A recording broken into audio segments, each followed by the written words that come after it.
Welcome, everyone, to Alaska Quarterly Review's Reading and Conversation series. I am Ronald Spatz, co-founder and editor-in-chief of Alaska Quarterly Review, and this event is being recorded and will be available on demand on the Alaska Quarterly Review YouTube channel.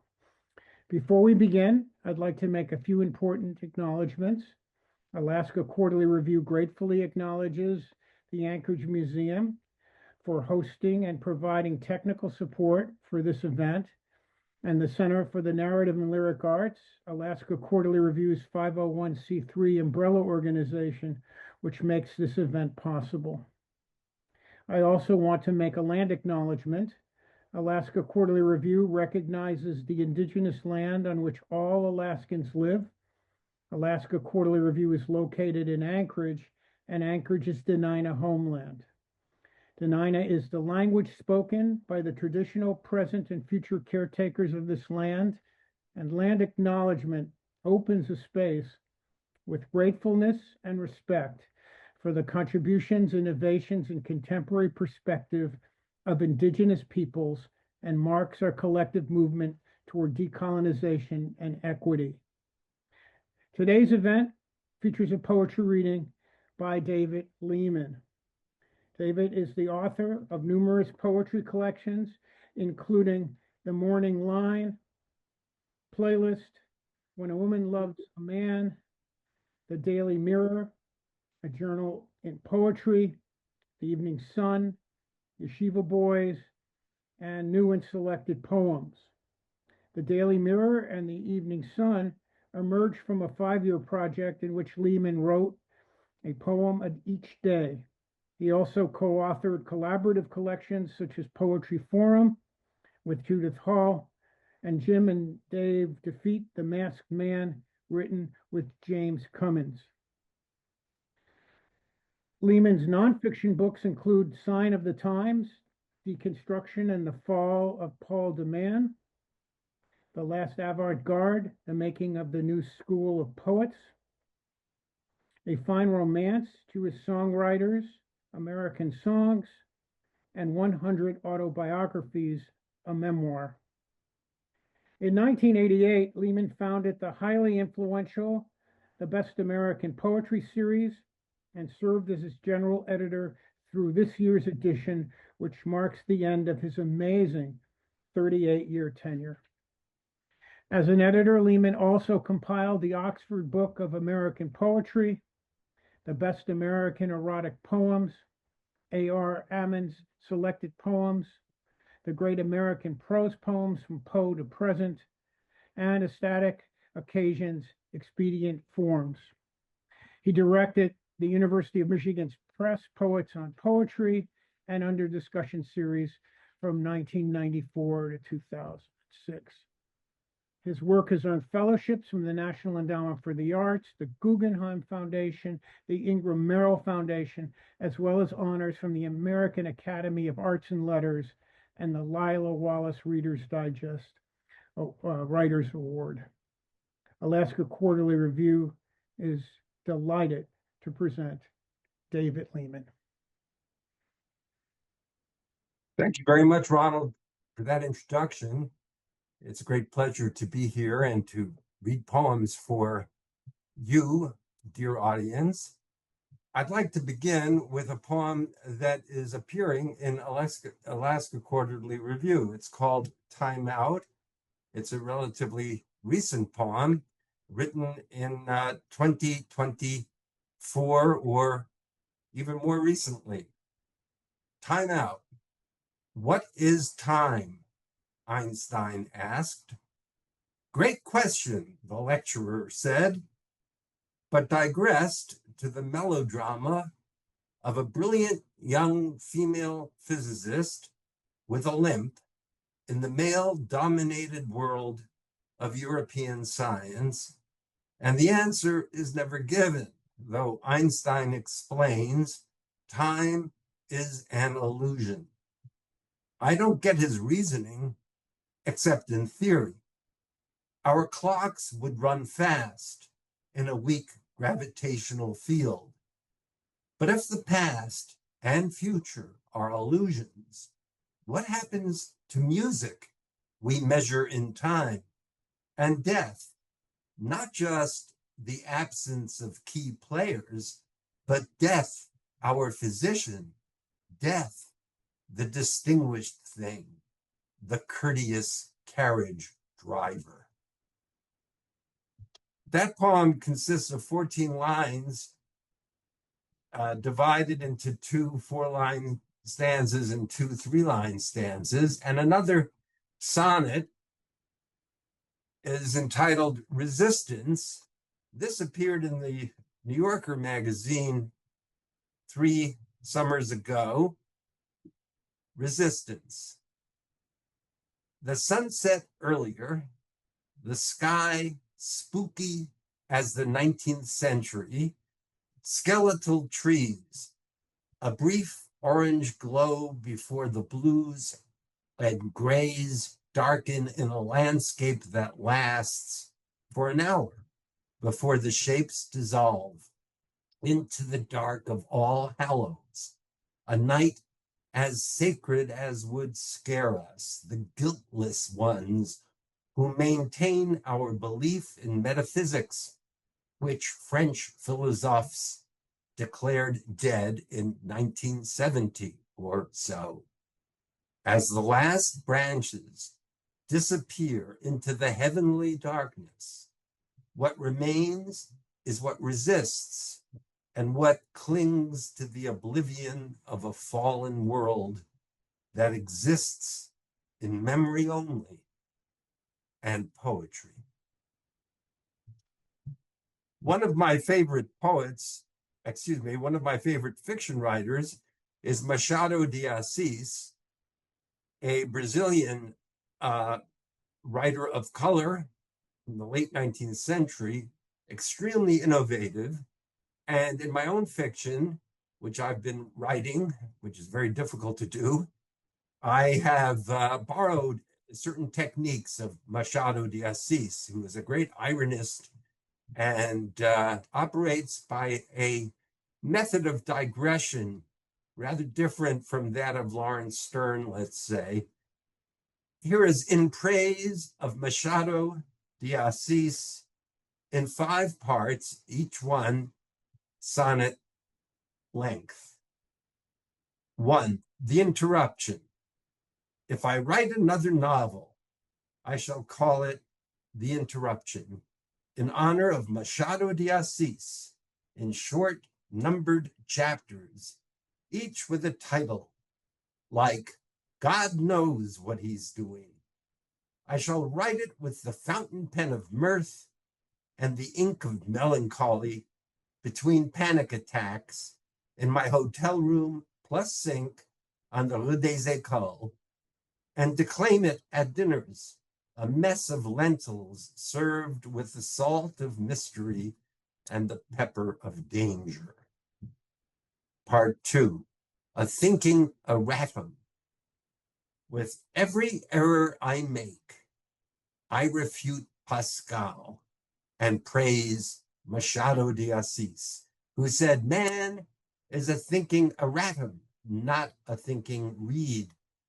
He likes to think his mind, inspired by the autumn wind, is in perpetual motion, like a Poulenc piano piece without key signatures, and because each movement changes the previous one's errors, there will never be a definitive version.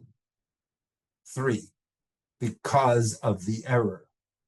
The preceding chapter should be deleted because of the error concealed in the last stanza and the likelihood of a future bibliophile who devotes his career to Machado de Assis and spends hours, days, weeks studying every sentence of The Psychiatrist and Dom Casmurro, searching in vain for that error.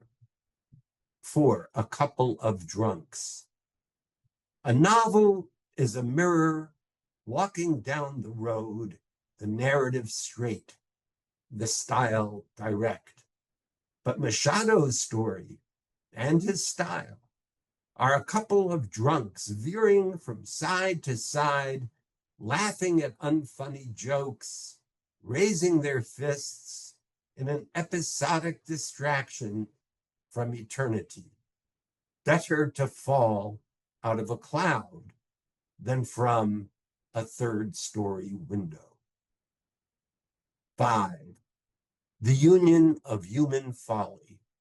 According to Aristotle, as revised by Machado de Assis, if one rolling billiard ball hits another, effecting a transference of power, and the second ball hits a third, and the same thing happens, let the balls represent A, the vector of my life, B, the rejection of the past, and C, the refusal to accept what took its place.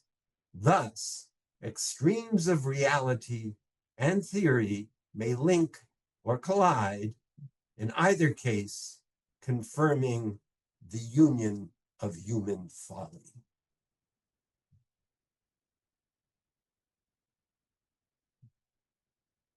Two very short poems. One is called Conventional Wisdom. Conventional Wisdom is a great name for a nationwide magazine, as Newsweek proved in its ad campaign circa 1991, which claimed it offered the opposite of conventional wisdom and inadvertently proved opposites are equal. A 4-line poem, Poetics, written in 2020. Reading your poems, you said, one would hardly know there's a pandemic going on. Yes, I said, that's the point.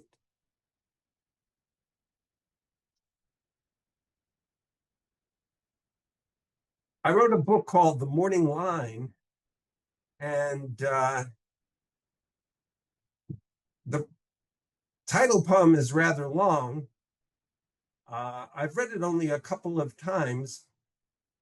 I think it's worth reading. It was written on May 22nd of 2020. And here it is. Part 1.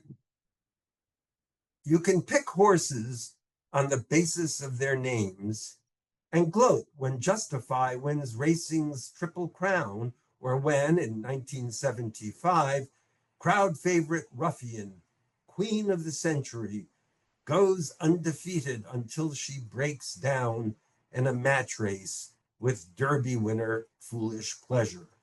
Who could root against Ruffian? Did patriotic Englishmen cheer when Sir Winston won the Belmont last year? I rejoiced when Monarchos, a 10-to-1 bet, became the second horse ever to break the 2-minute mark at the Kentucky Derby. Why did I pick it? I liked the name.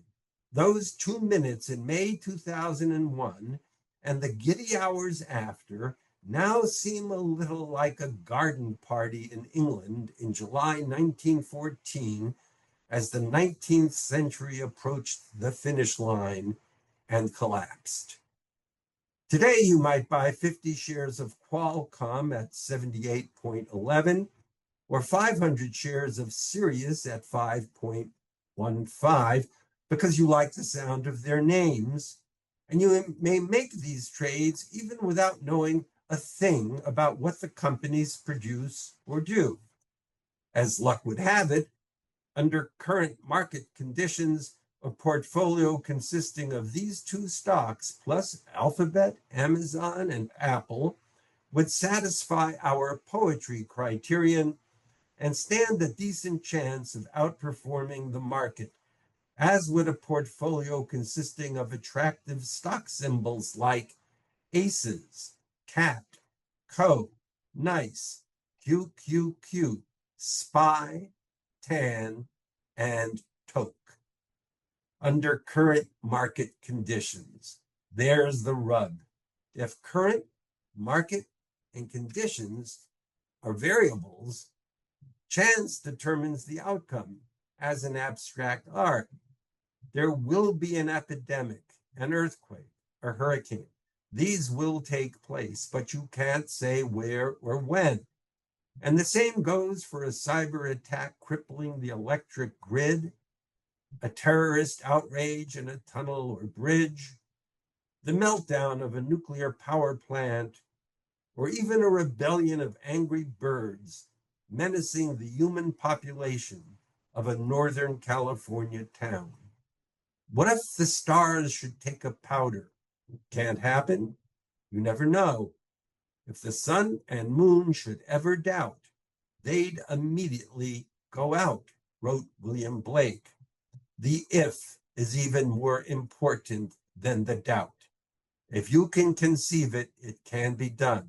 Scoff all you like. If history has taught us anything, it's that you can kill anyone and Ladbrokes of London will lay the odds. Acts of God, if you're a traditionalist, or black swan events, if you're a secular humanist, cannot be predicted. The blather of experts will do you little good because the unknowns are in flux, and the gulf is sometimes wide between the odds set by the handicapper for the morning line and the betting public at the track when the horses reach the starting gate. Nevertheless, though playing the ponies has declined as a pastime, though market crashes have spooked retail investors, and though everyone knows the odds are stacked in favor of the house, people will continue to bet, and bet big, on races and contests, cards and dice, games and turns of the wheel, stocks and bonds, options, rates of exchange, orange juice futures, elections, murders per capita, jobless claims, the number of crates of disinfecting wipes Clorox has shipped since March 15, 2020, or the number of current ad campaigns in which part of the pitch is, quote, "We're in this together." At the moment, I have a side bet on "never bet against America," a phrase that has caught on since Warren Buffett used it at Berkshire Hathaway's virtual annual meeting. The phrase frames the crisis of the day as a wager about who will prevail when Affirmed and Aladar go head-to-head for a fourth showdown, or when the Celtics of Larry Bird square off one more time against the Lakers of Magic Johnson. The Derby and Preakness won't be run until the fall this year, and they won't be playing the NBA Finals in June. People will miss the games, but they will bet on much else, with cash, or play money, or just in that realm of the imagination that prefigures the things we do. 2. Gambling is a natural human instinct because life is a gamble in which you will lose your shirt or draw a third ace to fill a full house on days equally rare. Life, Baudelaire wrote, has but one true charm, the charm of gambling. All beliefs are bets, though a bet is not necessarily a gamble. If the lockdown goes into a third month and we get a heat wave and beaches are closed and there's no sports betting, it's a safe bet there will be rioting in the cities and a big spike in day trading.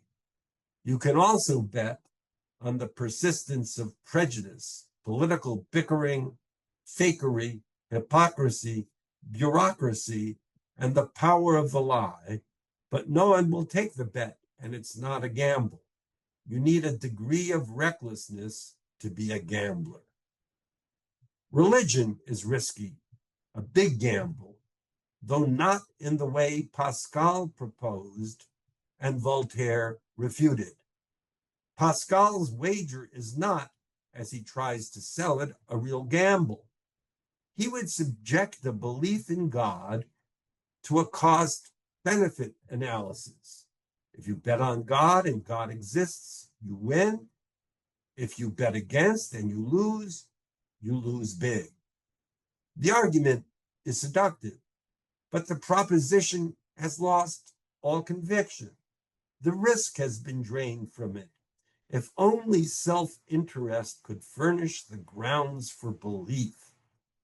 You might also say that the ends, divinity, stand in diametric opposition to the means, logic, in Pascal's equation, which remains, despite its flaws, a fascinating subject of contemplation like the bust of Homer in Aristotle's hands. God is a scandal which pays, Baudelaire wrote in his Squibs, translator Christopher Isherwood. God is the sole being who has no need to exist in order to reign. Gambling requires faith, not assurance or certitude, but something finer, rarer. Faith, a near rhyme of truth and death that sounds like fate, which is how Willem de Kooning pronounced the word. And what is faith but the opposite of doubt, a force to press back against the dismal news of the day, the doubt that arises in the mind of the prophet, beholding the wickedness of the people. Religion requires risk, like the risk you feel when you are so deeply involved with another person that you cannot imagine living your life without her.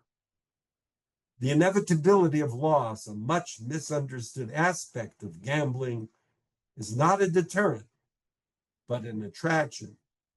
The experience of loss is as potent a stimulant as the experience of jumping from a low-flying plane, trusting your parachute will work. 3. A compulsive gambler's habit is as hard to break as smoking or drinking, maybe harder. The gambler believes in the god of chance, which is the wrong god to believe in. Gamblers act on superstition just as athletes do. Wear a shirt with red in it every Sunday. On a winning streak, use the same bat, do not shave, eat the same breakfast every day. Change your stance in a slump, though you know nothing will help in a slump. Skillful poker players put a game face on a nasty turn of events, but they do that when the cards favor them too. Skill or luck. People think mastering the skill is the hard part, but they're wrong. The trick to poker is mastering the luck, as James McManus says. To the writer, all is raw material, bad luck or good. A novelist friend developed a system of winning at roulette, but it did him more good as the backdrop for a story than in practice in Monte Carlo. The philosophical gambler takes the path of the melancholy pickpocket in a 1950s French movie. To him, if I may speak of myself this way, luck is a muse, and Frank Lesser's song, Luck Be a Lady, communicates the risk-taker's situation.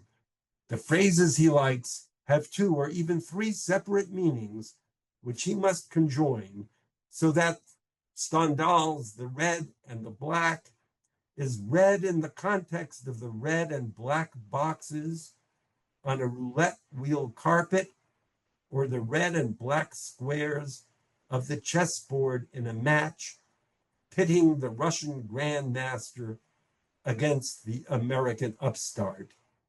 And the morning line signifies not only the bookmaker's calculations, but also a verse to speak when the bell tolls for thee. That's The Morning Line, title poem of my book, The Morning Line.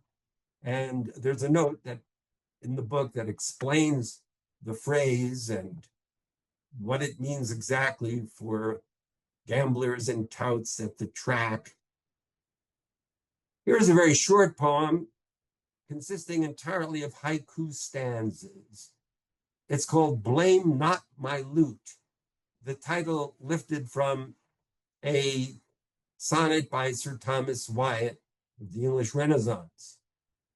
Blame not my loot, my youth, my dope, my flute, the fruit of the vine or womb.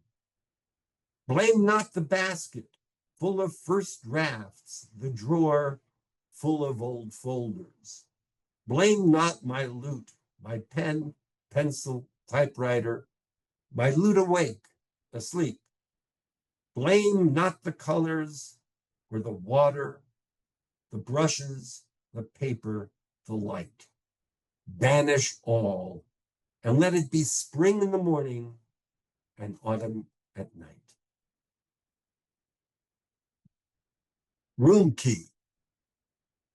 I find you here, my Lord Aries, god of strife, in the soiled sheets of temporary lovers who merged in the dark and blew their covers, the anonymous husband, the disappointed wife.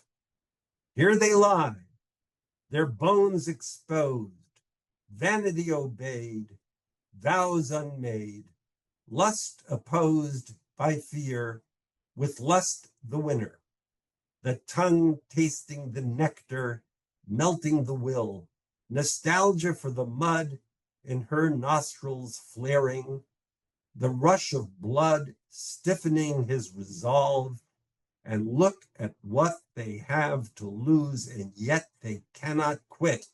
So strong is love, the blind almighty boy, son of beauty, who took the war to Troy. My book, 100 Autobiographies, a memoir, was written while I was battling cancer between 2014 and 2017. I fought it to a standstill, have emerged triumphant provisionally, and though I have many souvenirs and scars of the experience, I am very grateful to be alive. And one thing that kept me going was writing. I wrote every day, and the book 100 Autobiographies mixes truth and fiction, fantasy and memory, prose, and an occasional burst of verse.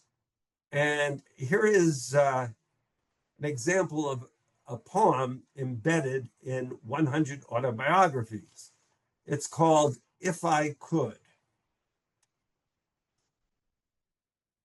If I could undo the damage I did, I would. The cars I crashed, the jaws I broke, the ants I crushed with my boot soles, the plates I smashed, the people in the car I crashed, the man who died because I, as governor, refused to commute his sentence, the cop who fell to his death because I had vertigo. I couldn't save him.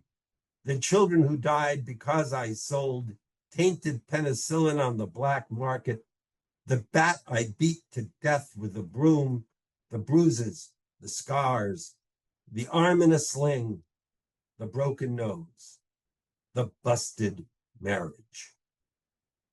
And on the opposite page, the scar. The injury left a lasting scar from belly button to groin, but things said or done, or things I didn't say or do, weigh me down, and not a day, but something is recalled, my conscience or my vanity appalled. So I quoted Yeats without knowing it, vacillating from the worst hour of the night to a day of little music and loud noise, when I took my lanky frame for a walk down University Place, heading for the Knickerbocker, and Wordsworth's line came into my head, even such a happy child of earth am I, though God had replaced earth in my mind. Now, sometimes I've written humorous poems, and here's one called One Size Fits All, a critical essay, which appeared in the New York Review of Books back in 1989 or 90. And it's in the Oxford Book of Comic Verse that John Gross edited. One Size Fits All, a critical essay. Though, already, perhaps, however. On one level, among other things, with and with. In a similar vein, to be sure, make no mistake, nary a trace. However, aside from with and with, not and not, rather manifestly indeed, which is to say, in fictional terms, for reasons that are never made clear, not without meaning, though, as is far from unusual, perhaps too late. The first thing that must be said is perhaps, because, and not least of all, certainly more, which is to say, in every other respect, meanwhile. But then perhaps, though, and though, on the whole, alas. Moreover, in contrast, and even admittedly partly because, and partly because, yet it must be said. Even more significantly, perhaps, in other words, with and with, whichever way, one thing is clear, beyond the shadow of a doubt. I wrote a poem called With Tenure. It was written as a comic attack on the institution of tenure, and it borrows a formula from Ezra Pound's canto, the Uzura canto. So I thought I would have it two ways. I would attack tenure, but also by mouthing a discredited speaker known for his treason and fascist loyalty to Mussolini, I could make an argument and undermine it at the same time. And here is With Tenure. If Ezra Pound were alive today, and he is, he'd be teaching at a small college in the Pacific Northwest and attending the annual convention of writing instructors in St. Louis and railing against tenure, saying, tenure is a ladder whose rungs slip out from under the scholar as he climbs upwards to empty heaven by the angels abandoned, for tenure killeth the spirit. With tenure no man becomes master. Texts are unwritten with tenure under the microscope, suature. It turneth the scholar into a drone, decayeth the pipe in his jacket's breast pocket. Hamlet was not written with tenure, nor were written Schubert's Lieder, nor Manet's Olympia painted with tenure. No man of genius rises by tenure, nor woman, I see you smile. The tenure committee did not show shine on Gertrude Stein. Picasso came not by tenure, nor Charlie Parker. Came not by tenure Wallace Stevens, not by tenure Marcel Proust, nor Turner by tenure. With tenure hath only the mediocre a sinecure unto death. Unto death, I say, with tenure. Nature is constipated, the sap doesn't flow. With tenure, the classroom is empty. Et in academia ego. The ketchup is stuck inside the bottle. The letter goes unanswered. The bell doesn't ring. I believe I have time for one or two short poems to complete our reading.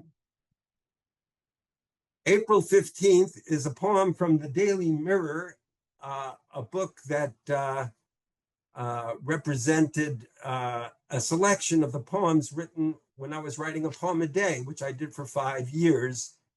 And on April 15th of, I believe it was 1998, I wrote this one. What a sweet guy I am. When one of my enemies dies, I don't Xerox the obit and mail it to the others saying, let this be a lesson to you. No, I'm more likely to recall the person's virtues to which I was blind until the news of mortality opened my mind, as you would open a vial of Tylenol, noticing it spells lonely backwards with only the initial T added, signifying taxes, no doubt. And now my headache has gone the way of leaves in fall. Am I happy? I certainly am, as you would be, my friend, if the Queen of Sheba returned your calls as she does mine. From the same book, April 26, you need to know that in German, the word Fehler, F-E-H-L-E-R, means mistake or error. April 26, when my father said, mein Fehler, I thought it meant I'm a failure, which was my error, which is what mein Fehler means in German, which is what my parents spoke at home.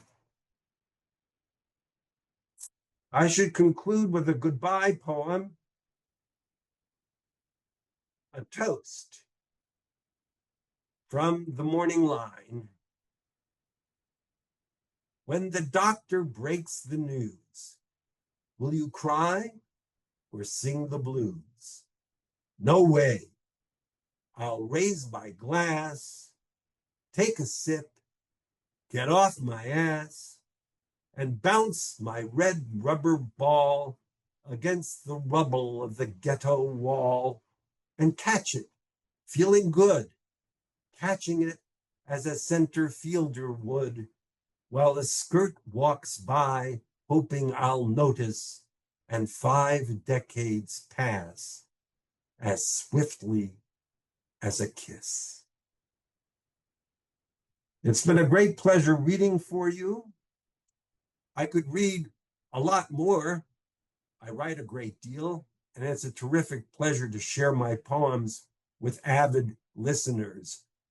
But for now, I'll just say thank you. Thank you very much for listening, and good luck.